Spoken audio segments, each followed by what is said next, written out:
Hello. हमारी super classes में आप सभी का हार्दिक स्वागत है। और आज हम पढ़ेंगे प्रतिशत। हमने पिछली क्लास में भी प्रतिशत पढ़ा और उसको समझा और उसके बेसिक बेसिक क्वेश्चन भी किए। और आज हम हाई लेवल के क्वेश्चन करेंगे।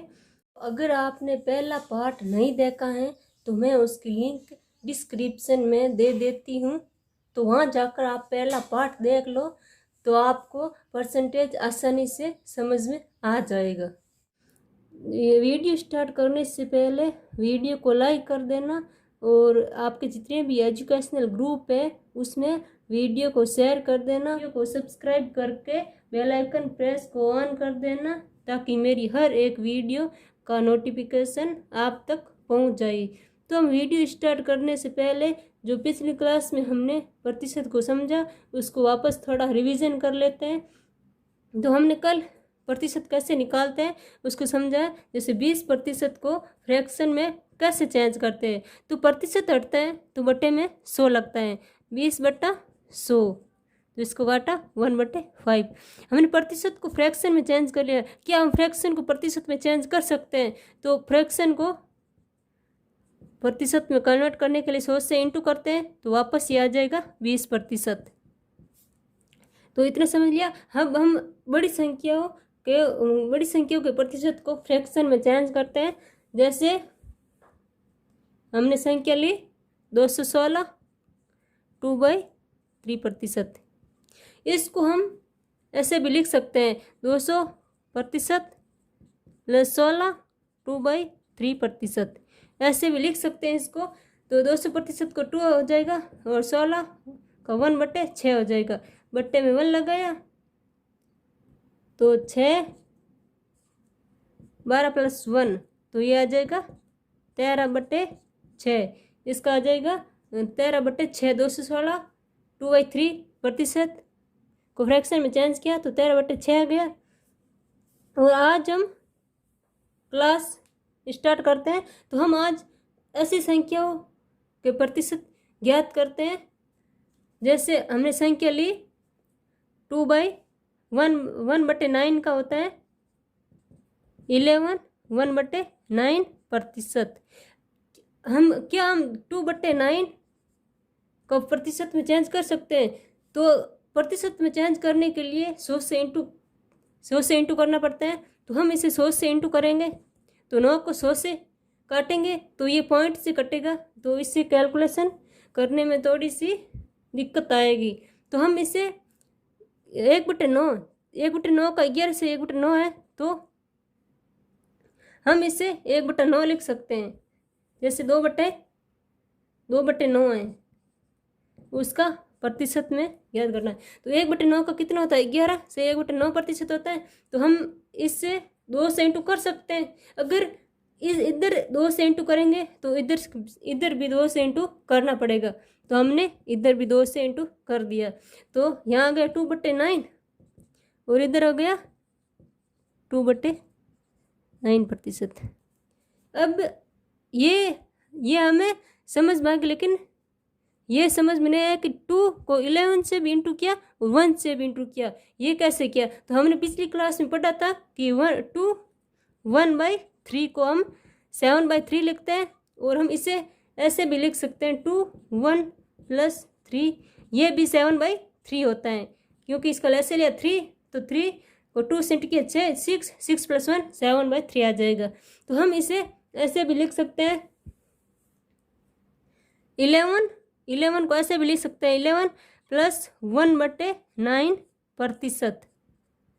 और अब इसे 2 से इंटू करेंगे तो इससे 2 से इंटू करेंगे तो ये 2 11 से भी इंटू होगा और ये 1/9 से भी होगा। तो 11 से क्या तो 22 आ जाएगा और 2/9 तो ये 2/9 हो गया।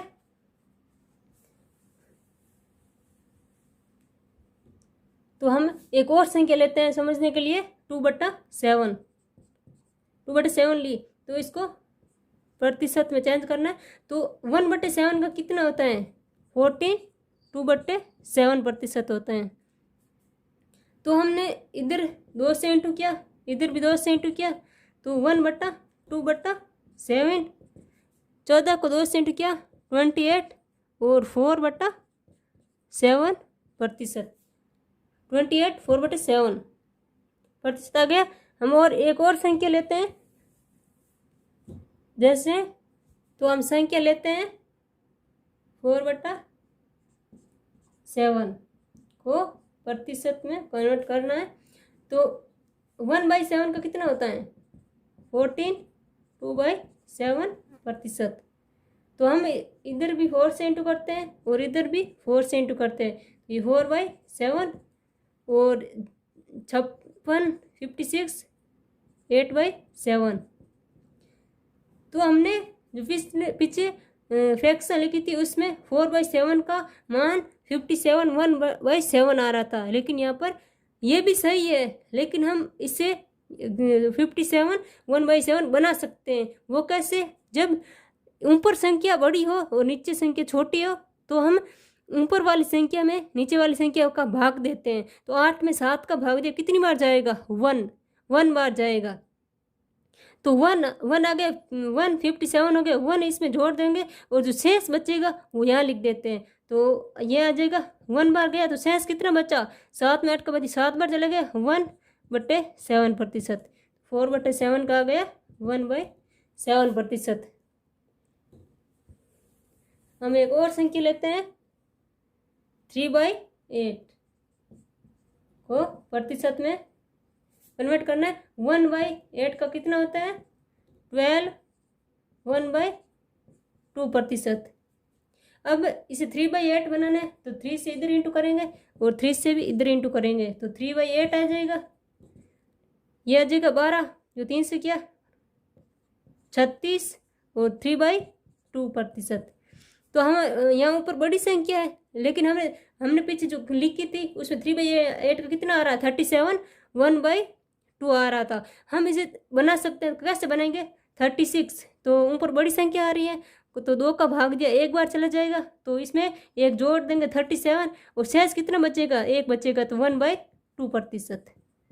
3/8 का 1/2%। तो हम करते हैं अब क्वेश्चन करते हैं।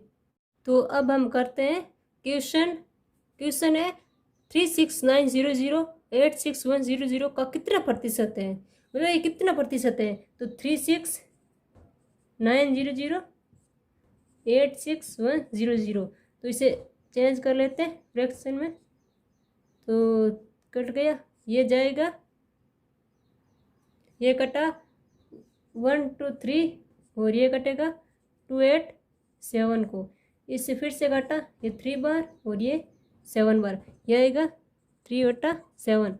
तो इसे फ्रैक्शन में चेंज कर लिया। अब कितना प्रतिशत है तो प्रतिशत याद करते हैं। तो 1/7 का कितना होता है 1/7 का होता है 14, 2/7%। तो इसे 3 से इंटू किया तो 3/7 आ गया, ये आ गया 42 6/7% इज द आंसर।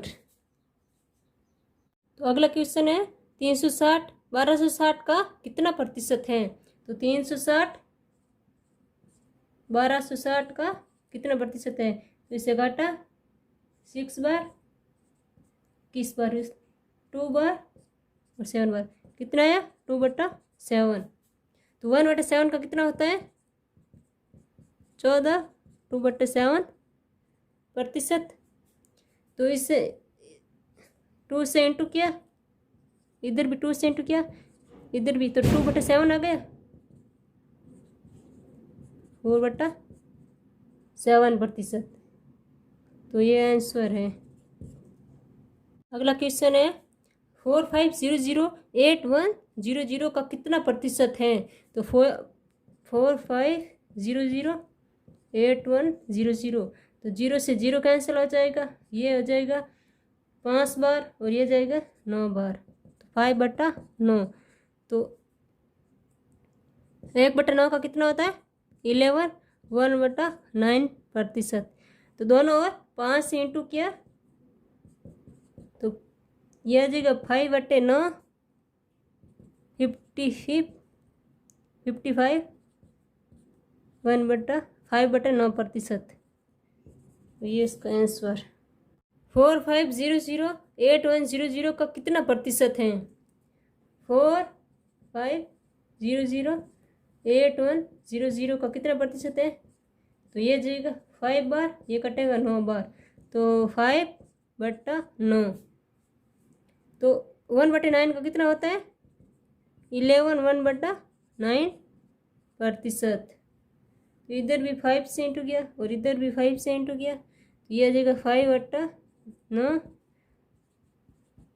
55 5/9% होएगा आंसर। अगला क्वेश्चन है, एक व्यक्ति जो अपनी आय का 66 2/3% खर्च करता है, तो इसको फ्रैक्शन में चेंज कर लेते हैं। 66 को 3 से इंटू किया तो 198 आया, 198 में 2 जोड़ा तो 200/3% आया। तो प्रतिशत हटाएंगे तो बट्टा में 100 लग जाएगा, इससे घटा 2, तो यहाँ आ जाएगा 2/3 आ जाएगा। तो क्या कह रहे हैं, वे प्रति मास 1200 रुपये बचाता है, मतलब बच्चा कितना रहे 1200, तो खर्च 66 2/3% खर्च करता है आय का, मतलब इसमें आय है 3 आय है और इसका इतना प्रतिशत खर्च कर रहा है, तो ये 2 रुपये खर्च कर रहा है, तो वो बच्चा कितना रहा है? तो 2 खर्च कर रहा है 3 रुपये में, तो वो 1 रुपये बचा रहा है। तो उसमें बता 1 रुपये, क्वेश्चन के अकॉर्डिंग 1 रुपये नहीं बचा रहा है, वो कितना बचा रहा है 1200, तो 1200 तो कितने गुना ज़्यादा है? 1200 गुना ज़्यादा है। 1200 से इंटू करेंगे तो 1200। अब क्या रहे हैं, उसका वे प्रतिमास है, वो उसका वे कितना जो उसने खर्च किया वो कितना है, तो खर्च कितना 2 किया, तो इसको भी 1200 से इंटू किया तो आया 2400, तो उसने 2400 प्रतिमास वे किया। क्वेश्चन है, रवि सूर्य से 12 साल छोटा है, रवि की आयु उनके और सूर्य की आयु के योग का 37 1/2% है, तो 37 1/2% होता है 3/8। तो क्वेश्चन, रवि की आयु उनके और सूर्य की आयु के योग का 37 1/2% है, तो दोनों के योग का कितना है 8, रवि और सूर्य की आयु का योग है 8, 8 का इतना प्रतिशत कितना है 3, तो रवि की आयु हो जाएगी 3, तो रवि की आयु 3 है और दोनों की आयु का योग 8 है, तो सूर्य की आयु कितनी हो जाएगी? रवि की आयु 8 हो जाएगी, रवि की आयु 3 हो जाएगी, तो सूर्य की आयु 5 हो जाएगी, क्योंकि 3 + 5 8 होता है। तो क्वेश्चन में कह रहा है रवि सूर्य से 12 साल छोटा है, तो यहाँ पर कितना छोटा है 2 साल, तो पर्सन में 12 साल छोटा कह रहा है, तो कितने गुना ज़्यादा है 6। तो हमें आगे पूछा है, तो सूर्य, तो हम रवि की आयु याद कर लेते हैं, रवि की आयु हो जाएगी 18 और इसकी आयु हो जाएगी सूर्य की 30। आगे कह रहा है 9 साल बाद सूर्य की उम्र क्या होगी? आज उसकी 30 है, तो 9 साल बाद कितनी होगी? तो 9 साल 30 है, तो 30 में 9 जोड़ेंगे तो 39 हो जाएगी, तो सूर्य की आयु 9 साल बाद 39 होगी। क्वेश्चन है, यदि एक्स वाई से 25% ज़्यादा कमाता है, तो वाई एक्स से कितना कम कमाता है? एक्स वाई से कितना 25% कितना होता है 1/4, मतलब 4 कमाता है एक्स। यदि 4 पर 1 अधिक कमाता है तो कितना कमाता है एक्स? 5 कमाता है। तो वाई एक्स से कितना कम कमाता है? तो वाई एक्स से कितना कम कमा रहे हैं?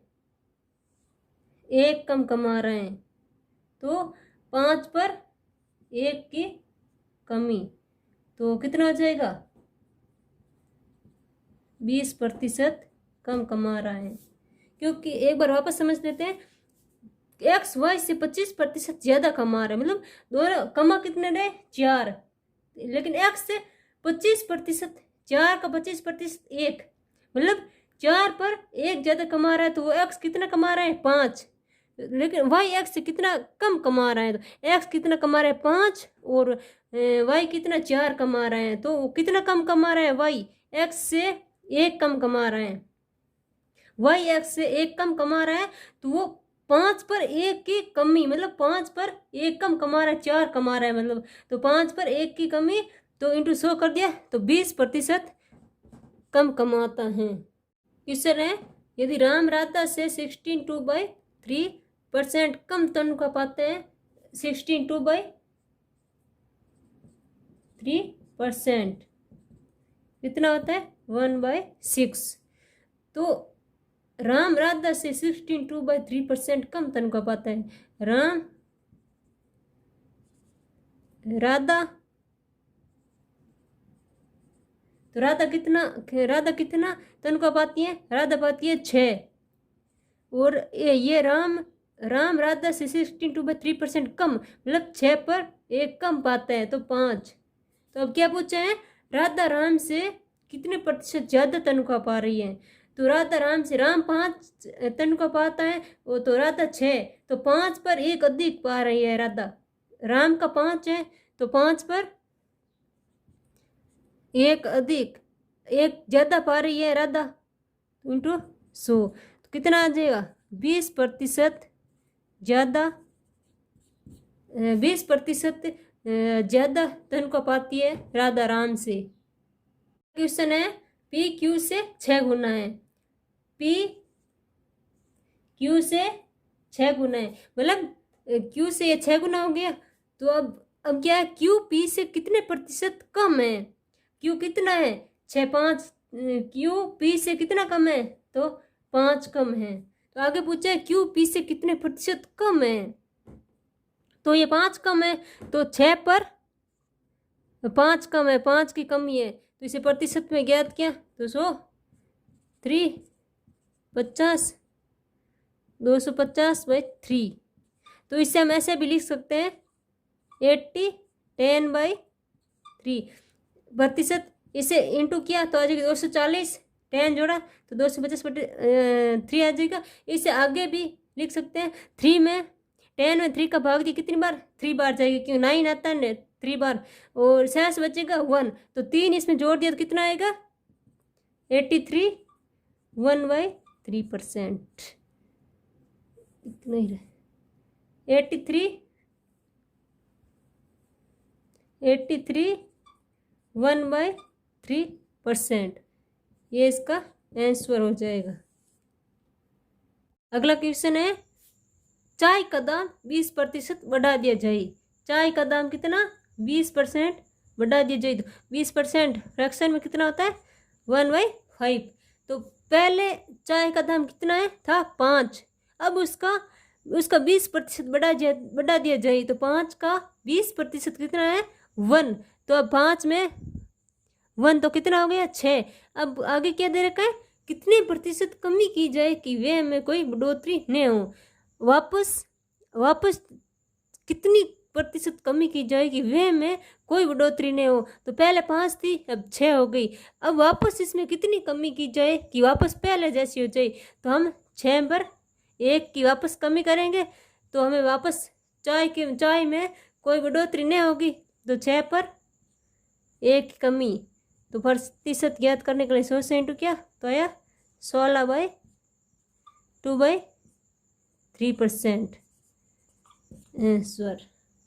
अगला क्वेश्चन है, चाय का दाम 20% बढ़ा दिया जाए, चाय का दाम कितना 20% बढ़ा दिया जाए, तो 20% फ्रैक्शन में कितना होता है 1/5, तो पहले चाय का दाम कितना है था 5, अब उसका 20% बढ़ा दिया जाए, तो 5 का 20% कितना है 1, तो अब 5 में 1 तो कितना हो गया 6, अब आगे क्या दे रखा है, कितने प्रतिशत कमी की जाए कि वे में कोई बढ़ोतरी न हो, वापस कितनी प्रतिशत कमी की जाएगी वे में कोई बढ़ोतरी नहीं हो, तो पहले 5 थी अब 6 हो गई, अब वापस इसमें कितनी कमी की जाए कि वापस पहले जैसी हो जाए, तो हम 6 पर 1 की वापस कमी करेंगे, तो हमें वापस चाय में कोई बढ़ोतरी नहीं होगी, तो 6 पर 1 की कमी, तो प्रतिशत ज्ञात करने के लिए 100 से इंटू किया तो आया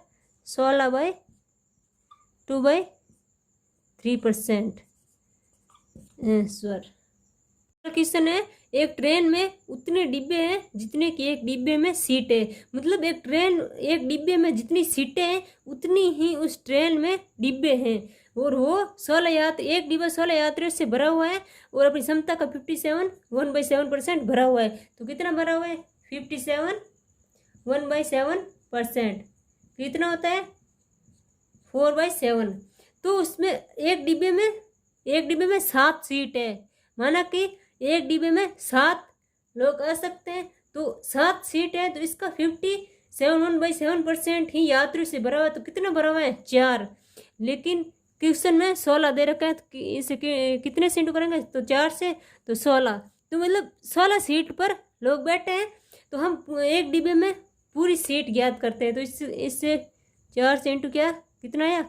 28। मतलब एक डिब्बे में 28 सीट हैं।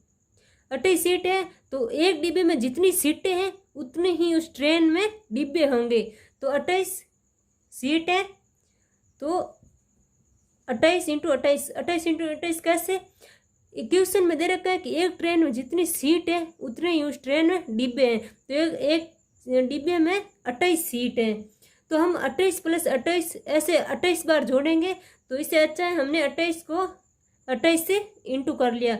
अब आगे दे रखा है, ज्ञात करो कि ट्रेन कितने यात्रियों को ले जाएगी अगर 25% सीटें हमेशा खाली रहती हैं। 25% सीट खाली रहती है, तो भरी हुई कितनी रहती है? हमें भरी हुई ट्रेन के यात्रियों को ले जाएगी। तो हमें ये ज्ञात करना है कि वो कितने यात्रियों को लेकर जाएगी। तो हमें भरी हुई सीटें कितनी है? 75% भरी हुई सीटें हैं। तो 75% कितना होता है? 3/4 होता है। हमने इससे काटा 7 बार, 7 3 21, 21 8 कितना आएगा? 588। तो ये 588 यात्रियों को लेके जाएगी। एक बार इससे वापस समझते हैं। 57 1/7%, मतलब ये अपनी क्षमता का 57 1/7% लेकर जाती है। तो 4/7, मतलब उसमें 7 सीट है एक डिब्बे में। तो वो अपने 7 सीट है, तो 57/7% उसको लेकर जाती है। तो कितने को लेकर जाती है? उसमें डिब्बे में कितने यात्री भरे हुए हैं? तो 4। लेकिन क्वेश्चन में 16 है, तो हम इसे 4 से इंटू करेंगे। फिर कुल सीटें कितनी है, मतलब कुल एक डिब्बे में कितने यात्री आ सकते हैं? तो 7। तो हमने इसे 4 से इंटू किया, 16 है, तो हम इससे भी 4 से इंटू करेंगे तो 28 आ जाएगा। मतलब एक डिब्बे में 28 सीट हैं। तो हमने 28 सीट है, तो एक डिब्बे में जितनी सीट है उतने ही ट्रेन में डिब्बे हैं। तो हमने 28 को 28 से इंटू कर लिया। और आगे दे रखते हैं कि 25% सीटें हमेशा खाली रहती है। तो हमें भरी हुई सीटों को ज्ञात करना है कि कितने यात्री ले जाएंगे। तो कितने भरी हुई कितने? 75%। 75% फ्रैक्शन में कितना होता है? 3/4। तो इससे 4 से काटा तो आया 588 यात्रियों को लेकर जाएगी। अगला क्वेश्चन है एक ट्रेन में उतने डिब्बे हैं जितने कि एक डिब्बे में सीट है। मतलब पीछे वाला सेम ही क्वेश्चन है, बस उसमें थोड़ी संख्या अलग दे रखी है।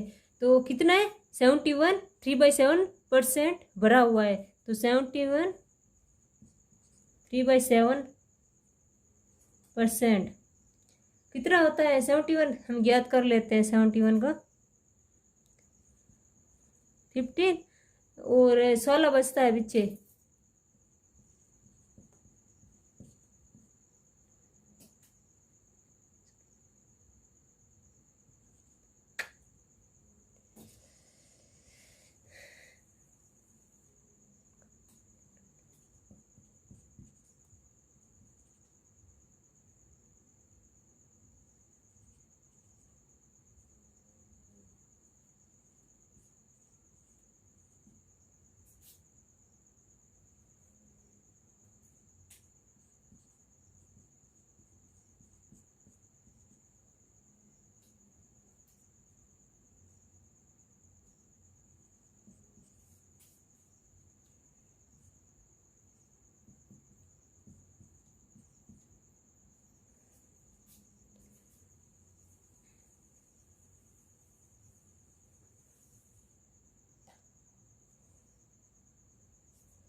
तो अगला क्वेश्चन है किसी वस्तु के भाव में 14.7% की कमी हो रही है। और दैनिक बिक्री में क्या हो रहा है, 1/3% की वृद्धि हो रही है। मतलब भाव में क्या हो रही है, 2.7% की कमी हो रही है। और दैनिक बिक्री में 1/3% की वृद्धि हो रही है। तो 14 से इसका कितना होता है, 1/7, और इसका था 1/3। तो 7 पर 1 की कमी, मतलब उसका भाव 6 रह रहा है, और इस पर 1 की मतलब दैनिक बिक्री में वृद्धि हो रही है। तो दैनिक बिक्री कितनी हो रही है, 3 पर 1 4 हो रही है। तो इसका भाव कितना, ये भाव है और ये दैनिक बिक्री है। तो प्राइस कितना है, तो प्राइस यहाँ लिखते हैं हमें, कितना हो रहा है, 7 पर 1 की कमी, पहला 7 था और अब कितना हो रहा है, 6। और ये की दैनिक बिक्री कितनी हो रही है, 3 पर, पहला 3 था और अब 1 की वृद्धि हो रही है, तो 4। तो हमें क्या करना, परिणाम स्वरूप दैनिक बिक्री से प्राप्त धन राशि में कितने प्रतिशत का अंतर आ जाएगा। मतलब दैनिक बिक्री क्या है, 3 पर 4 हो रही है, और ये भाव है वस्तु का, वो 7 पर 6 हो रहा है। मतलब हमें दैनिक बिक्री से प्राप्त धन राशि में कितने प्रतिशत का